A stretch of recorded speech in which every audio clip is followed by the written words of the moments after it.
दोस्तों नमस्कार। Welcome to my channel Deepak technical. तो जैसे ये जो दीपक टेक्निकल जो चैनल है उसमें आपका जितना भी टेक्निकल सामान सब है उसका मतलब कैसे बनावट होता है, उसको कैसे रिपेयरिंग करे, प्रॉब्लम आने से उसको कैसे सॉर्ट आउट करे, ये सब चीज़ का आपको जानकारी दिया जाता है। तो इसीलिए आपका जो हमारा ये चैनल भी शुरू होने जा रहा है, मतलब शुरू होता है अभी। अब पहले ज़्यादा नहीं, 2 वीडियो बन चुका है, अभी तीसरा वीडियो है।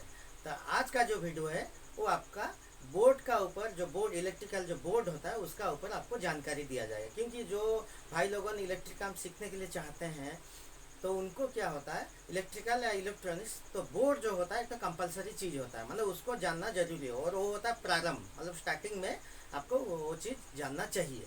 तो इसीलिए पहले हम लोग आपको बताएंगे बोर्ड जो होता है उसमें क्या क्या चीज़ सब यूज होता है, घर का जो बोर्ड होता है। तो इसीलिए वीडियो देरी नहीं करके हम लोग स्टार्ट करते हैं। देखिए बोर्ड में हम लोग क्या करते हैं, पहले स्विच यूज करते हैं। स्विच मेन चीज़ होता है स्विच। उसका बाद होता है 5 पिन सॉकेट यूज करते हैं। उसका बाद हो गया 2 पिन सॉकेट यूज करते हैं। होल्डर भी यूज करते हैं, इंडिकेटर यूज करते हैं, फ्यूज सॉकेट यूज करते हैं और एमसीबी यूज करते हैं। अभी उसको विस्तार से हम लोगों बताएंगे। हम बताएंगे मतलब स्विच क्या काम में आता है, उसका कनेक्शन कैसा है, 5 पिन सॉकेट क्या, ये सब हर एक चीज़। तो अभी स्विच का आप समझिए, स्विच का मतलब क्या होता है। देखिए ये होता है आपका घर को क्या आता है, फेज आता है, मतलब एसी आता है।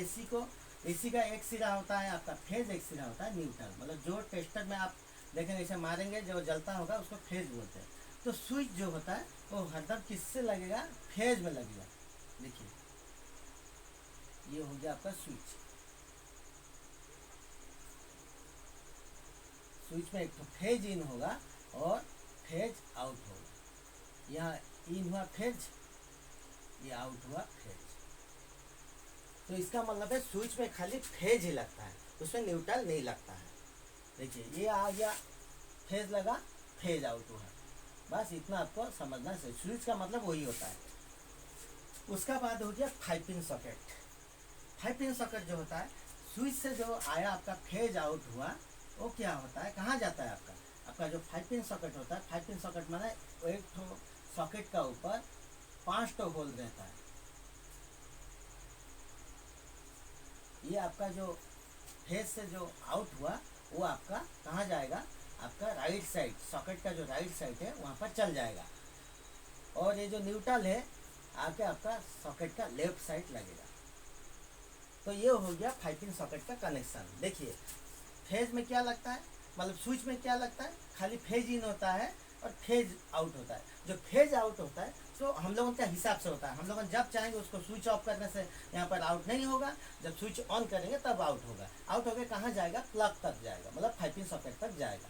ये जो 5 पिन सॉकेट जो चीज़ होता है वो क्या होता है, हमारा जितना भी इलेक्ट्रिकल उपकरण होता है, मतलब अप्लायंसेस होता है, मान लीजिए आयरन, वाटर हीटर, चाहे जो भी आपका ग्राइंडर, मिक्सचर वगैरह जो भी चीज़ होता है, टेबल लैम्प से पकड़ के जो भी चीज़, तो उसका साथ इसका डायरेक्ट मतलब कनेक्शन रहता है। मान लीजिए एक तो 3 पिन टॉप है, कोई उपकरण से मतलब मिक्सचर ग्राइंडर हम लोग कहाँ लगाते हैं, प्लग का साथ लगाते हैं। तो इसीलिए प्लग में मतलब 5 पिन सॉकेट में आपका फेज और न्यूट्रल रहता है। देखिए फेज और न्यूट्रल रहना कंपलसरी है, तब जाके आपका अप्लायंसेस चलेगा, उपकरण चलेगा।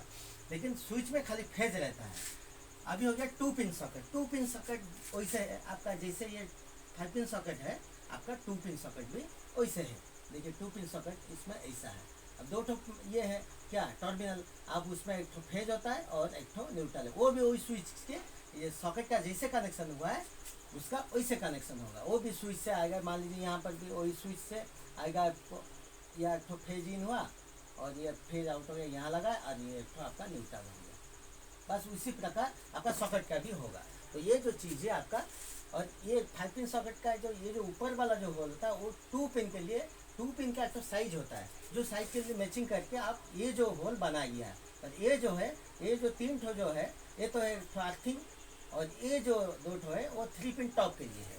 तो ये मेरा ख्याल से समझ के। अभी आ गया होल्डर। होल्डर क्या चीज़ होता है, होल्डर जो होता है हम अगर बोर्ड में लगाएंगे, मान लीजिए एक तो उसमें नाइट बल्ब लगाएंगे या कुछ भी लगाएंगे, तो उसमें क्या चाहिए, एक तो बल्ब होता है, एक तो उपकरण। तो उसके लिए भी आपको फेज और न्यूट्रल चाहिए। तो इसीलिए होल्डर जो होता है उसमें फेज और न्यूट्रल भी चाहिए। अब इंडिकेटर आ गया।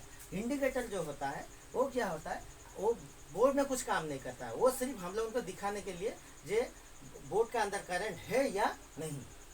तो इसीलिए अगर उसमें करंट रहता है, बल्ब जो तो उसमें तो छोटा सा बल्ब रहता है, अगर वो जला तो हम लोग जानेंगे कि बोर्ड के अंदर करंट है, अगर बंद है तो हम लोग जानेंगे बोर्ड के अंदर करंट नहीं है। उसका बाद आ गया फ्यूज सॉकेट। फ्यूज सॉकेट जो है वो क्या चीज़ का काम आ रहा है। मान लीजिए देखिए यहाँ पर फेज एंटर किया, यहाँ पर आपका फेज मतलब एंटर किया, तो ये तो फ्यूज का माध्यम से हम लोग क्या करेंगे, इसमें स्विच को देंगे सप्लाई। वो फ्यूज मतलब सॉकेट यहाँ पर अगर लगाएंगे तो क्या होगा, फ्यूज का माध्यम से आपका बोर्ड का अंदर जो स्विच रहेगा उसको फेज आएगा। क्योंकि ये अगर आपका फ्यूज कट जाएगा तो बोर्ड के अंदर करंट बिल्कुल नहीं आएगा। तो वो फ्यूज क्या चीज़ के लिए, सेफ्टी के लिए। मान लीजिए आपका कुछ कोई उपकरण अगर आपका शॉर्ट है, अगर उसमें आपका ज़्यादा एम्पियर का, मान लीजिए ये आपका 6 एम्पियर का सॉकेट है और 6 एम्पियर का भी स्विच है, तो आपका ये क्या होगा, अगर 15 एम्पियर का यहाँ पर हम कुछ लगाएंगे, जैसे वाटर हीटर वगैरह हो गया, सब लगा देते हैं, सब मिस्टेक भी करते हैं भाई लोगों।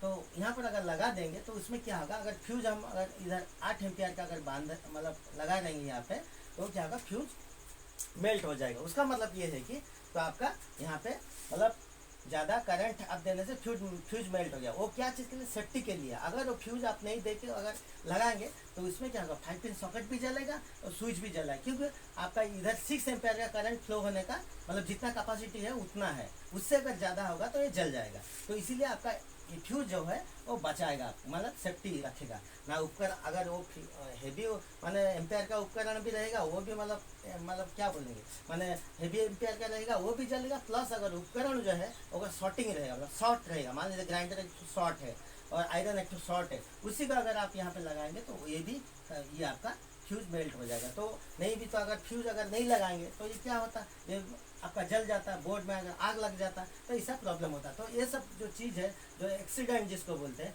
उसको बचाने के लिए हम लोग फ्यूज सब लगाते हैं। फ्यूज लगाने का यही मेन मकसद है। उसका बाद आ गया एमसीबी। एमसीबी का फुल फॉर्म होता है मिनिएचर सर्किट ब्रेकर। वो क्या करता है, देखिए आजकल जो होता है फ्यूज का जगह आपका क्या लगाया जाता है, आपका यहाँ पर एमसीबी लगाया जाता है। एमसीबी लगाने का मकसद होता है, फ्यूज क्या होता है, मान लीजिए एक बार कट गया, आपको क्या होता है, आप फिर जाके फ्यूज का तार को वहाँ पर टाइट करिएगा। लेकिन एमसीबी क्या होता है, वो क्या होता है, अपना गिर जाता है। मान लीजिए यहाँ पर 8 एम्पियर या 10 एम्पियर का आप एमसीबी लगा दिए, मान लीजिए आप 15 एम्पियर का यहाँ पे लोड दे दिए, तो क्या होगा, गिर जाएगा। और मान लीजिए आपका उपकरण कोई शॉर्ट हो तो वो भी गिरा देगा एमसीबी को, मतलब एमसीबी ट्रिप करेगा। उसका मतलब आपको ये समझ जाना है कि उपकरण शॉर्ट है या आपका उससे नॉर्मल जितना रहना चाहिए उसका कैपेसिटी से आप ओवर कैपेसिटी का चीज लगा रहे हैं। ठीक है, वो भी एक तो बहुत बड़ा सेफ्टी डिवाइस है, आजकल उसको ज़्यादा यूज करते हैं। तो इसलिए एमसीबी और ये सब समझ गए दोस्तों भाई लोगन। ये कैसे कनेक्शन होता है अभी आपको हम समझा दिए। अगर आपका मन में कुछ डाउट होगा तो आप कमेंट बॉक्स में लिख सकते हैं। आज का वीडियो इतना ही, नमस्ते।